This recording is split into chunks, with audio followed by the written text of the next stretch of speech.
புதுச்சேரியில் மழை வெள்ளத்தால் பாதிக்கப்பட்ட பகுதிகளுக்கு நிவாரணம் அறிவித்தார் முதலமைச்சர் ரங்கசாமி. அண்மை செய்தியை பார்த்து வருகிறோம். அனைத்து குடும்ப அட்டைதாரர்களுக்கும் தலா 5000 ரூபாய் வழங்கப்படும் என்று அறிவிப்பு வெளியாகியிருக்கிறது. புதுச்சேரியில் மழை வெள்ளத்தால் பாதிக்கப்பட்ட மக்களுக்கு நிவாரணத்தை அறிவித்திருக்கிறார் முதலமைச்சர் ரங்கசாமி. பயிர் சொன்ன ஏனம், காரைக்கால், புதுச்சேரி ஆகிய ரேஷன் கார்டு 3,54,488 ரேஷன் கார்டு. உயிரிழந்த 4 பேருக்கு நம்ம எப்பயும் அது மாதிரி மழையில் இறந்துட்டா அவங்களுக்கு நிவாரணம் வழங்கி இருக்கிறோம். கடந்த முறையும் வழங்கி இருக்கிறோம். அந்த வெள்ளத்தில் சிக்கிட்டு இறந்துட்டாங்க, வழங்கிக்கிறோம். 5 லட்சம் ரூபாய் வழங்கப்படும்.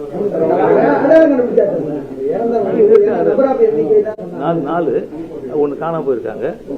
அதை வந்து அடையாளம் இருக்காங்க, கண்டுபிடிச்சிட்டு 5 லட்சம். திறக்க போன எச்சரிக்கைன்னு சொன்னாங்க. அது மாதிரி எச்சரிக்கை. அதாவது நீர் கூடுதலாக அதிகமாக நீர் வரும்பொழுது கொஞ்சம் சேதங்கள் ஏற்படுது. அது குறிப்பாக வந்து இந்த இடம் ரொம்ப அதிகமான தண்ணீர் திறக்கப்பட்டு இருக்கின்றது.